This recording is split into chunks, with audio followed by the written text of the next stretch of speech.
선로역정 강의로 돌아와서 오늘 14번째 시간인데요.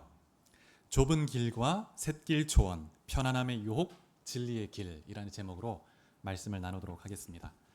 여러분 한 주간 잘 지내셨습니까? 주중에 참 비가 많이 와서 피해를 입은 지역도 참 많이 있는데 하나님께서 또 속히 또 도움의 손길을 주시고 회복하시고 또 어려움을 겪는 분들이 하나님의 위로하심을 또 경험할 수 있으면 좋겠습니다. 우리 한번 앞뒤 좌우로 인사할 때 힘내십시오, 하나님이 함께 하십니다. 이렇게 인사할까요? 힘내십시오, 하나님이 함께 하십니다. 지난 시간에 크리스찬과 소망씨가 두 마음씨라는 사람을 만나서 대화했던 내용을 살펴보았습니다. 두 마음씨와 그의 그 세 친구들은 그리스도인의 옷을 입고는 있지만 세상과 버타여 살아가는 사람들이었죠.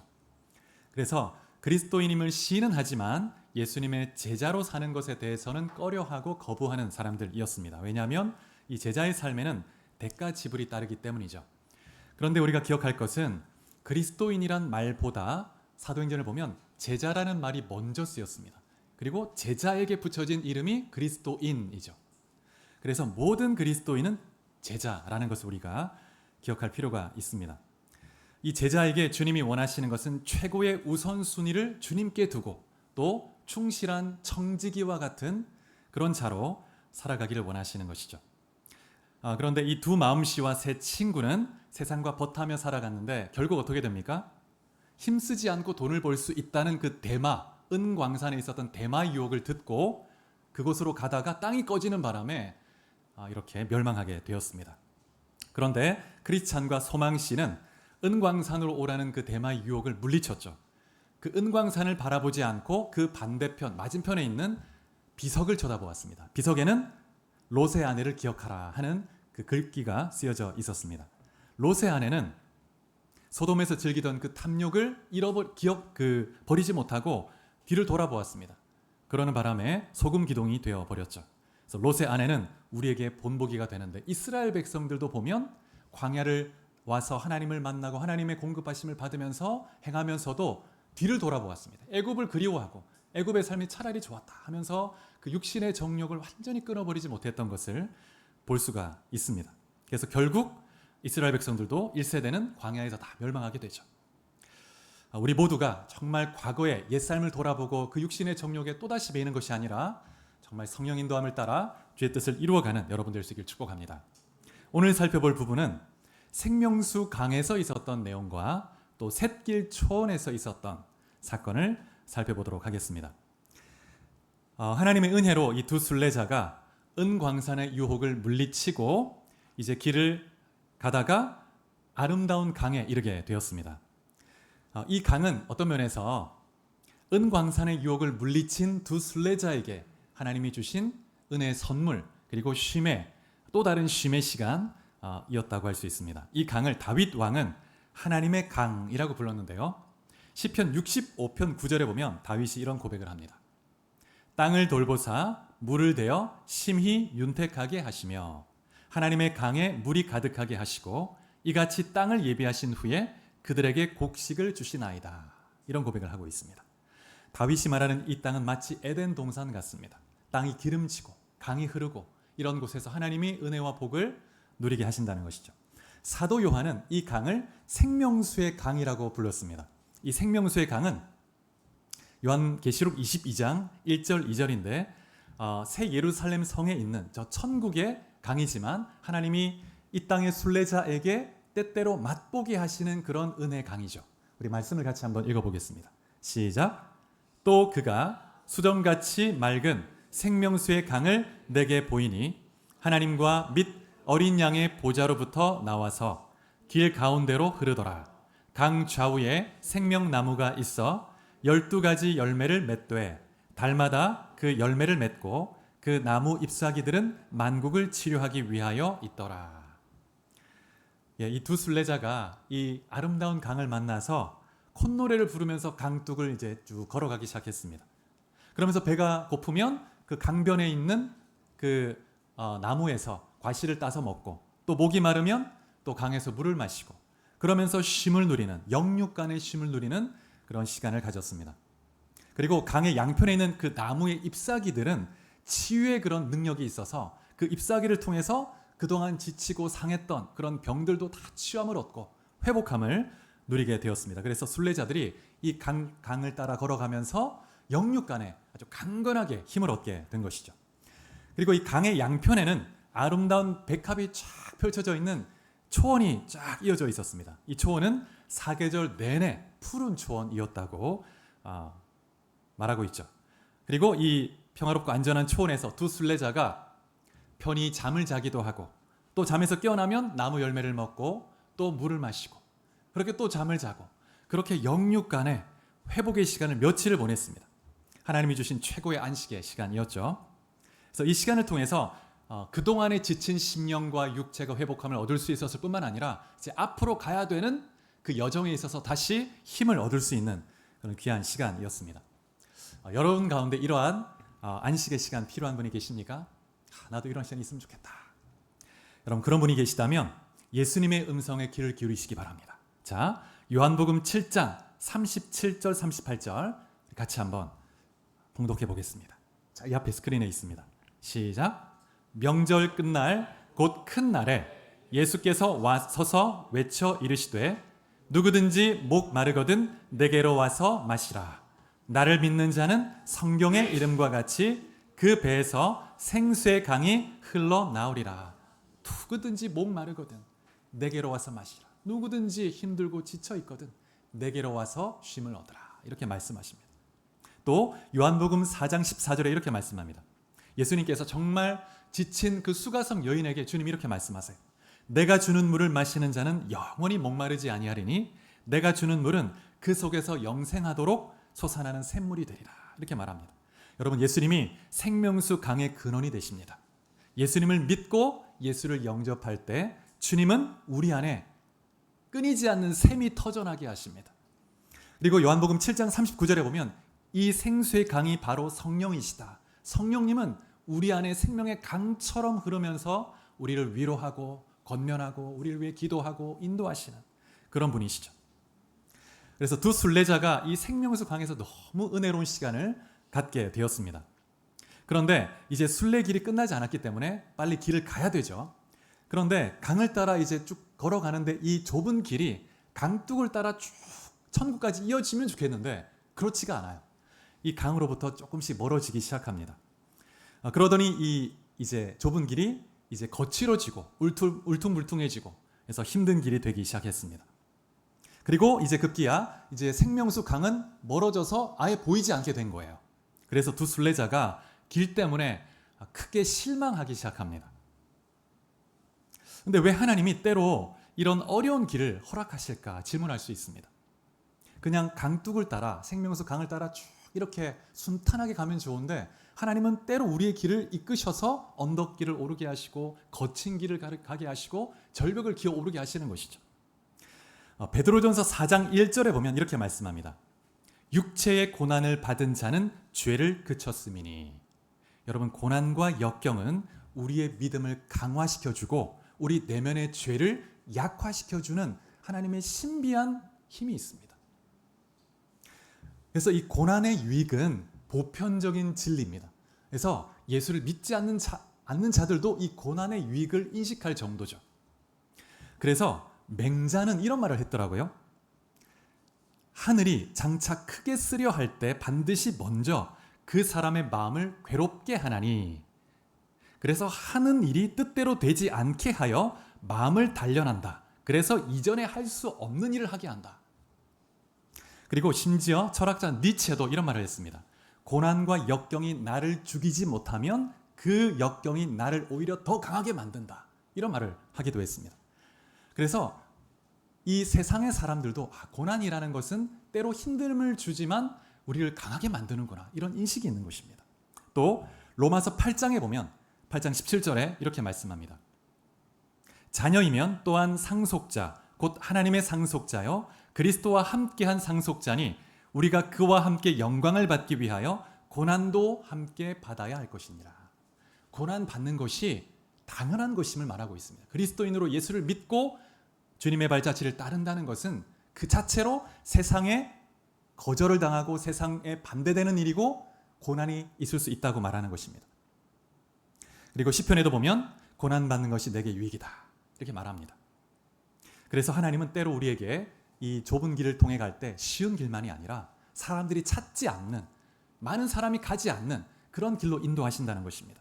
그래서 이 크리스찬과 이 소망씨가 다소 실망한 마음으로 길을 가고 있었습니다. 그래도 이 길이 시온성으로 가는 길이니 이 길로 가야 되겠죠.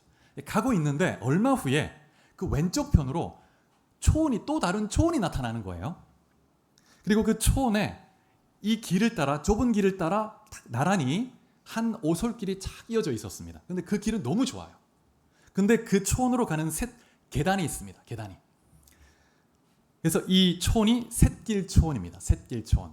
벌써 이름부터 좀 이상하죠.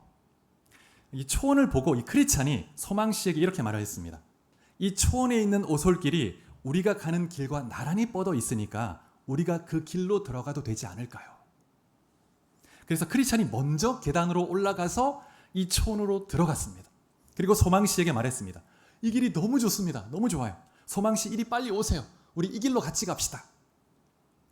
그러면서 크리스찬은 어떤 생각을 했냐면 지금 이 좁은 길과 나란히 가고 있으니까 가다가 다시 들어가면 되겠지. 언제는 갈 수 있다고 생각하는 것입니다. 그런데 이것은 크리스찬의 타락한 그 내면의 육체의 자아, 육체 욕심에서 온 것이었죠. 자신의 육체 원함이었습니다.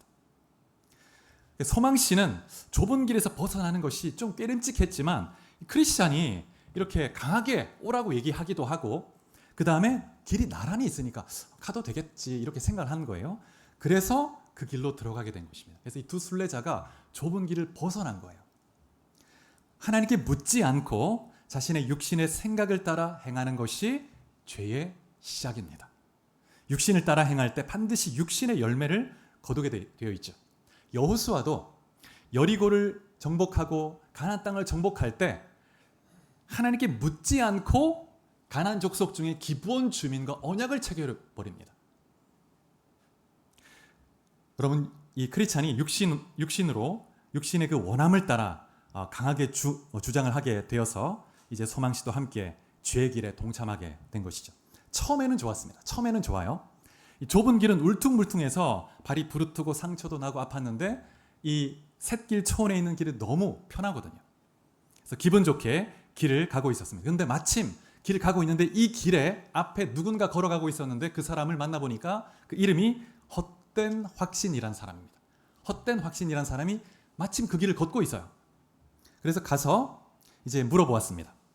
어디로 가는 길입니까? 물어보니까 네, 저는 이 길을 따라 시온성으로 가고 있습니다. 이런 말을 하는 것이죠. 아주 확신 있게 대답했다는 거예요. 이 사람은 헛된 확신이 있는데 크리스찬이 소망씨에게 이렇게 말했습니다. 보십시오. 제가 당신에게 말하지 않았습니까? 우리는 지금 바른 길을 가고 있습니다. 그리고 크리스찬이 생각하기를 이 헛된 확신이라는 사람을 보내서 하나님이 우리에게 확신을 주시는 것이구나 이런 생각을 했다는 것입니다.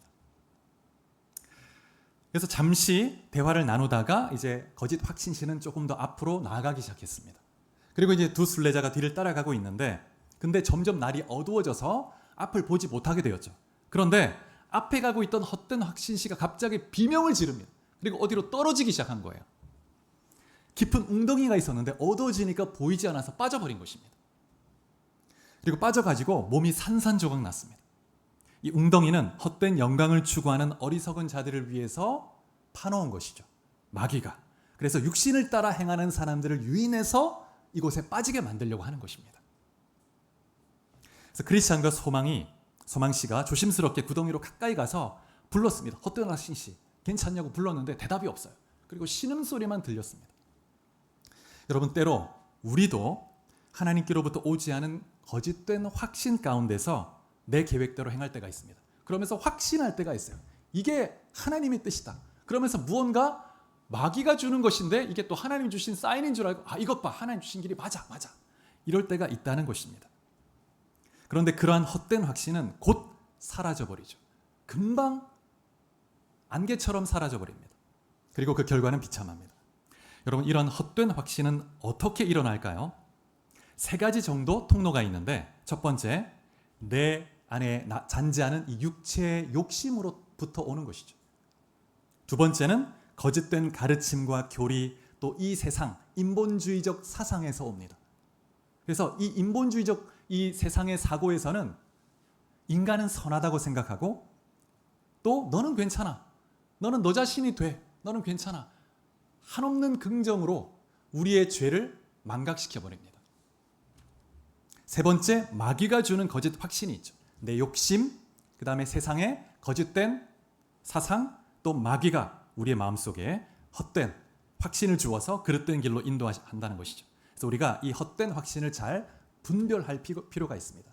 진리 안에서 정말 겸손하게 거울을 보듯 내 영혼을 비추어 보면서 하나님 나에게 무엇라고 말씀하시는가 철저하게 회개하면서 결단하고 주님을 따라가야 되는 것이죠. 열왕기상에 보면 어떤 장면이 나오냐면 솔로몬이 죽고 나서 이스라엘이 남북으로 나누어지죠. 그때 이제 북이스라엘의 초대 왕이 여로보암이었습니다.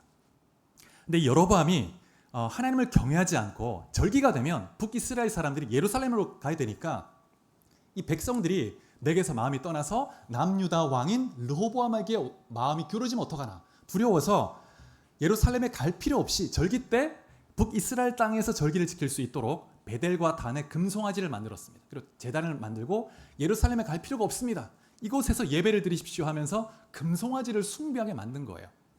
그래서 하나님이 이제 유다에서 한 선지자를 보냅니다. 베델로. 그때 마침 이 여로보암 왕이 제단에서 금송아지 앞에서 분향을 드리고 있었습니다. 이때 이 하나님의 선지자가 손을 딱 뻗어서 예언하기 시작했습니다. 이 제단이 갈라질 것이고 또 이 제단에 재가 쏟아질 것이다. 그리고 이 일은 요시야라는 왕이 일어나면 이 예언이 성취될 것이다. 이 제단이 딱 무너질 것이다. 그러니까 여로보암 왕이 화가 나가지고 저놈을 붙잡아라 이렇게 하는 거예요. 저놈을 붙잡으라고 하면 손을 딱 펼쳤는데 손이 굳어져 버린 거예요. 움직이를 못하게 된 것입니다. 그래서 그때 이제 이 선지자가 여로보암 왕을 위해서 기도하자 손이 다시 회복되었습니다. 그래서 여로보암 왕이 이분은 정말 귀한 분이구나. 그래서 이제 잘 대접하고 또 섬겨주려고 쉬고 가십시오 얘기했는데 이 선지자가 한 가지 명령을 받고 온 게 있었습니다. 유다에서부터 출발할 때 너는 북이스라엘 베델로 가라 하면서 하나님 뭐라고 하셨냐면 절대 물도 마시지 말고 떡도 먹지 말고 금식을 딱 하면서 너는 갔던 길로 돌아오지 말고 다른 길로 돌아서 와야 된다. 이렇게 삥 도로 돌아오라는 거예요. 그런 명령을 받고 온 거예요. 그래서 이제 이 선지자가 저는 그렇게 할 수 없습니다. 그냥 가야 됩니다 하고 왕의 그런 호의를 거절하고 그냥 돌아온 거예요. 그렇게 굶주린 채 목마름으로 힘들게 가고 있는데 근데 이 소식을 듣고 북이스라엘에 한 늙은 선지자가 있습니다. 늙은 여우 같은 선지자가 어떤 생각에서인지 이 사람을 보내가지고 이 유다의 선지자에게 말합니다. 저도 선지자인데 하나님이 저에게 천사를 보내서 말해줬습니다. 그런데 당신을 대접하라고 했습니다. 그래서 당신을 모셔오라고 했습니다. 이 말을 듣고 이 유다의 선지자가 너무 힘드니까 하나님 뜻인가? 그래서 그 말에 유혹을 받아서 따라가게 되는 거예요. 떡도 먹고 물도 마시고 하나님 나에게 주시는 또 위로구나 하면서 먹어버린 거예요. 그래서 돌아오는 길에 하나님의 징계를 받아서 사자, 어흥사자 있죠? 사자를 보내가지고 물려 뜯겨 죽게 하는. 그래서 여러분 이 하나님의 사람도 이런 미혹의 유혹에 넘어갈 수 있다는 거짓 확신 속에서. 여러분 마귀는 때로 자신을 빛의 천사로 가장하기도 합니다. 고린도 후서에 보면 11장 14절에 이것은 이상한 일이 아니니라 사탄도 자기를 광명의 천사로 가장하나니 이렇게 말하고 있습니다. 그래서 헛된 확신씨가 구덩이에 빠져서 신음하는 소리를 듣고 이렇게 막 하고 있는데 그때 이 소망씨가 마음속에 두려움이 막 몰려왔습니다. 그래서 크리스찬에게 물었습니다. 지금 우리가 어디로 가고 있는 것일까요? 잘못된 길로 온 것 같습니다. 그제서야 뭔가 깨닫기 시작하는 겁니다. 근데 그때 이제 날도 어두워졌는데 근데 막 마침 비가 막 억수같이 쏟아지는 거예요. 번개가 치면서 막 쏟아져서 물이 막 차가지고 길이 안 보이게 된 거예요. 그래서 돌아가는 길을 찾을 수가 없는 것입니다. 날도 어두워졌습니다. 그래서 이 소망씨가 한숨을 쉬면서 내가 생각했던 대로 이 길로 오면 안 됐었는데 이걸로 잘못 왔다고 이렇게 후회를 했죠. 그럼 크리스찬에게 말했습니다. 저는 처음부터 이것을 걱정했습니다. 그래서 당신에게 부드럽게 경고한 것입니다. 제가 분명하게 말하고 싶었지만 당신이 저보다 연장자여서 그렇게 하지 못했는데 그렇게 하지 말았어야 됐군요. 이렇게 하면서 안타까워했습니다. 그러자 크리스찬이 이렇게 답을 합니다. 착한 형제님, 저 때문에 이런 급박한 위험에 처하게 되어서 정말 미안합니다. 저를 용서해 주세요. 이렇게. 그러자 이제 소망 씨가 용서해 주고 같이 그럼 어떻게 해야 될지 머리를 맞대기 시작합니다. 그래서 이제 이번에는 소망 씨가 이번에는 제가 앞서가겠습니다. 당신이 앞서가다 이 어려움을 겪었는데 지금 마음이 상해 있고 또 죄책감이 있고 좀 힘들어 있으니 이제는 제가 한번 앞서가 보겠습니다. 이렇게 얘기하는 거예요. 여러분, 이러한 그 소망 씨의 선택은 굉장히 지혜로운 선택일 수 있습니다. 왜냐하면 때로 우리가 영적으로 혼란한 가운데 너무나 힘든 가운데 있을 때는 무언가 결정하는 것이 아니죠. 너무나 힘들 때 무언가 결정을 성급하게 하게 되면 그릇된 결정을 할 수 있게 됩니다. 그래서 소망이 지혜로운 제안으로 이제 자신이 한번 앞서가 보겠다고 얘기한 것이죠. 그래서 크리스찬이 가지고 있었던 짐을 자기가 나누어 지려고 하는 그런 의도인 것입니다. 그래서 이제 길을 급하게 이제 가려고 하는데 그때 어딘가에서 음성이 들려옵니다. 예레미야 31장 21절에 이렇게 말씀합니다. 너가 전에 가던 길을 마음에 두라 돌아오라. 너의 성읍들로 돌아오라. 돌아오라 하는 너가 가던 그 길로 돌아오라. 이런 음성이 들려왔습니다. 여러분, 하나님은 우리가 때로 잘못된 길로 이렇게 발걸음을 내디디려고 할 때 우리에게 말씀하십니다. 이 길이 정론이 이 길로 행하라. 이 길로 돌아오라. 돌아오라. 근데 문제는 뭐냐면 우리 욕심이 이미 우리 마음에 가득 차면 듣지를 못합니다. 들려도 듣지를 않아요. 내 마음대로 가게 됩니다. 이것이 하나님 뜻이겠지. 하나님이 뜻이야. 뜻일 거야 하면서 막 거짓 확신에 쌓여서. 그래서 크리스찬과 이 소망 씨가 그런 음성을 들었는데 근데 지금 상황 자체가 그 음성을 따라갈 수가 없어요. 지금 막 물이 가득 차서 지금 막 10번 내지 이렇게 막 11번 이렇게 물에 빠져 죽을 정도로 힘든 상황이었습니다. 어두워서 보이지도 않습니다. 그래서 이제 길을 잃게 된 상황에서 어떻게 해야 될지 고민하다가 조그만 한 피난처를 발견했는데 거기에 그냥 우리가 잠시 여기서 쉬게 됩니다. 그리고 잠에 빠져버려요. 잠에 빠집니다. 이 순례길에서 잠에 빠진다는 것은 항상 영적으로 안 좋은 징후죠. 근데 이 순례자가 잠을 자고 있던 이 땅은 어디였냐 하면 절망의 거인이 있는 절망의 거인의 소유 땅이었습니다. 절망이라는 이 사람이 거인으로 묘사되어 있습니다. 이것은 이 절망이라는 것이 우리의 신앙에 얼마나 큰 적으로 우리에게 어려움을 주는지를 말해주는 것입니다. 근데 절망 거인이 아침에 딱 일어나서 자기의 땅을 이렇게 돌아보는데 두 사람이 낯선 타진이 딱 있으니까 이 두 사람을 난폭한 이렇게 손으로 딱 잡아서 끌고 가는 거예요. 감히 우리 집에 침범하다니. 그러면서 너희는 내 땅을 침범했고 내 땅에서 잠을 잤으니까 나와 같이 가야 되겠다 하면서 끌고 가버렸습니다. 근데 너무 힘이 세니까 이제 반항하지 못하고 끌려간 것입니다. 여러분, 이 한 번 그 길에서 벗어나니까 돌아가기가 너무 힘듭니다. 여러분, 이 우리의 신앙을 뜨겁게 열정적으로 이렇게 하나님 앞에 세워가는 것은 시간이 오래 걸립니다. 기도의 삶을 살아가고 영적으로 민감하게 되게 되고 하나님의 영의 충만함을 인도함 받는 그 영적 삶을 우리가 깊이 세워가는 것은 시간이 오래 걸리는데 이 신앙이 한번 식어지고 무너지는 것은 순식간에 넘어지는 거죠. 순식간에. 그래서 계시록 2장에 보면 우리가 한번 찾아볼까요? 2장 4절 5절.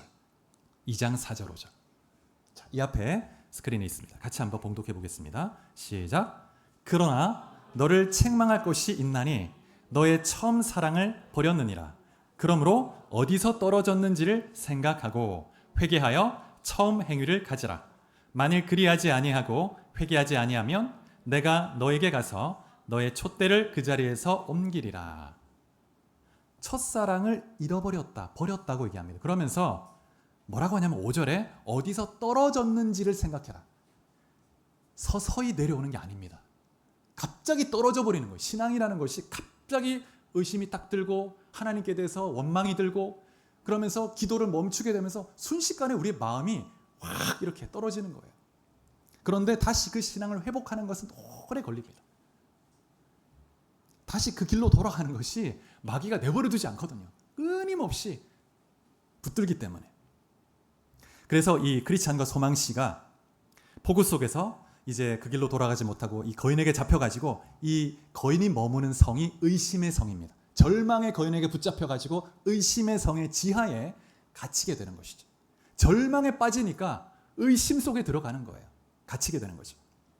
이 두 순례자가 실수한 것이 있는데, 첫 번째는 참된 피난처로 피하지 않았다는 것입니다. 당장 눈앞에 피난처로 보이니까 그냥 그곳에서 피하려고 한 거예요.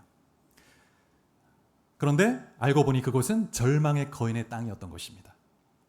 여러분, 당장 눈앞에 있는 이 인간적 피난처는 우리에게 참된 안식처가 될 수 없다는 것을 기억할 필요가 있습니다. 하나님께서 주시는 피난처, 그것으로 피해야 되는 것이죠. 자, 제가 여러 구절을 좀 찾아봤는데 아모서 5장 19절, 시편 118편 8절 같이 한번 읽어보겠습니다. 시작. 마치 사람이 사자를 피하다가 곰을 만나거나 혹은 집에 들어가서 손을 벽에 대었다가 뱀에게 물림 같도다. 자, 118편 시작. 여호와께 피하는 것이 사람을 신뢰하는 것보다 나으며. 예, 사자가 나타나서 피해야 되겠다. 피했는데 곰을 만나요.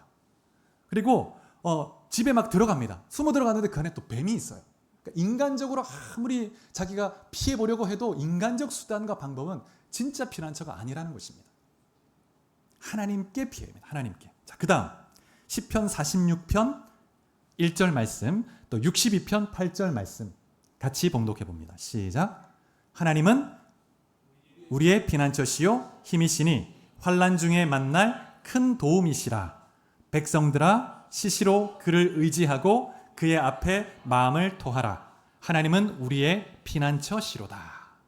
하나님이 우리의 진정한 피난처시니 하나님께 피하라고 성경에 수차례 말씀하고 있습니다. 자, 그 다음에 이사야 25장 4절, 또 마태복음 11장 29절 이어서 같이 한번 봉독해 보겠습니다. 시작. 주는 포학자의 기세가 성벽을 치는 폭풍과 같을 때에 빈궁한 자의 요새이시며 환난당한 가난한 자의 요새이시며 폭풍 중에 피난처시며 폭양을 피하는 그늘이 되셨사오니 나는 마음이 온유하고 겸손하니 나의 멍에를 메고 내게 배우라. 그리하면 너희 마음이 쉼을 얻으리니. 이사야 25장에 보면 포악자의 기세가 성벽을 이 강력한 군대, 아주 포악한 이 군주가 군대를 거느리고 성벽을 막 공격해서 무너뜨리려 합니다. 그런 기세 가운데, 그런 폭풍같이 오는 그런 환경 속에서도 하나님이 피난처가 되신다는 것입니다. 보호가 되시고 요새가 되시고, 그리고 주님이 진짜 우리의 피난처가 되신다고 말씀하고 있습니다. 여러분, 하나님이 여러분의 진정한 피난처이시고 그리스도에게 피하는 것이 진짜 참된 안식처라는 것을 믿으시기 바랍니다. 두 번째, 이 크리스천과 신앙씨가 했던 실수는 깨어 있어야 할 때 잠을 잤다는 거예요. 항상 영적 순례 여정에 있어서 이 영적 게으름은 시험의 출발입니다. 시험의 출발. 잘못된 피난처를 택했고 또 육신의 연약함에 굴복해버린 거예요. 그래서 더 깊은 영적 나락으로 떨어지게 됩니다. 위기를 만나면 즉시로 기도의 때구나. 즉시로 기도의 자리에 나가서 하나님 부르짖어야 되는 것이죠. 크리스천과 소망이 지금 절망의 거인에게 붙잡혀서 의심의 성 지하에 갇혀가지고 영적으로 절망과 의심 속에 빠져 있는 거예요. 아까 우리가 찬양을 예배 전에 했는데 하나님이 약속하셨죠. 내가 너를 떠나지 아니하고 버리지 아니하리라. 근데 그 말씀이 믿어지지가 않습니다. 하나님 나를 버렸구나. 절망 속에서. 절망이라는 것이 그렇게 거인처럼 우리에게 정말 신앙이 위협이 되는 그런 존재죠. 누가복음 22장 46절에 보면 이렇게 말씀합니다. 이르시되 어찌하여 자느냐 시험에 들지 않게 일어나 기도하라. 예수님이 말씀하십니다. 예수님께서 유다의 배반으로 인해서 로마 병사에게 잡히시기 전에 십자가에 달리기 전날 밤 제자들에게 하신 말씀이죠. 이제 곧 엄청난 시험의 때가 올 것이다. 그러니 너희가 기도해라. 어찌하여 자느냐? 깨어 기도해라. 이렇게 말씀하고 있습니다. 근데 제자들이 다 잠에 빠져 있었죠. 기도해야 될 때 잠을 자고 있었습니다. 그래서 이후에 시험이 딱 닥쳐왔을 때 다 도망가게 되는 거예요. 그 시험을 이겨낼 힘이 없습니다. 베드로는 3번이나 주님을 부인했고, 여러분 성경에서 깨어있으라 할 때 이 성경에서 깨어있으라는 이 의미 속에는 대부분의 경우 기도의 의미를 내포하고 있습니다. 깨어있다는 것은 기도의 의미가 포함되어 있는 거죠. 때로 시험을 대비해서 우리가 때로 시험 이제 시험을 칠 때 때로는 밤늦게까지 밤을 새기도 하고 이렇게 하잖아요. 때로는 정말 시험의 때를 대비해서 잠을 줄여서라도 기도하고 하나님을 간절히 찾고 그렇게 해야 될 때가 있습니다. 그렇게 해야 되는 이유가 있다면 우리 힘으로는 이 시험을 이겨낼 수 없기 때문입니다. 우리 힘으로는, 우리 지혜로는. 여러분, 우리 안에 여러 가지 바이러스들이 있을 수 있습니다. 그런데 우리 면역력이 딱 강하면 그 바이러스가 힘을 쓰지 못하죠. 근데 우리가 이 은혜의 면역력이 딱 약화되면, 은혜가 떨어지면, 그러면 이 육체 바이러스가 그때 딱 일어나는 거예요. 마귀가 제가 지금 은혜가 떨어져 있다. 그러면 제 안에 있는 저 육체 소욕, 쟤는 저 육체 소욕이 약하니까 저걸 공격해. 그러면 그제서야 바이러스처럼 육체 소욕이 확 올라오는 거예요. 그러면 거기에 넘어지게 되는 것이죠. 그래서 여러분, 우리가 늘 은혜 가운데서 하나님 예배하고 말씀 가운데, 기도 가운데 늘 서 있을 필요가 있습니다. 그래서 은혜를 유지해가는 그 삶. 그래서 이 에베소서 5장 18절에도 술 취하지 말라 이런 방탕한 것이니 성령 충만을 받아라 이렇게 했는데, 성령 충만을 유지하라는 것입니다. 유지하라는 것. 이게 힘든 것이죠.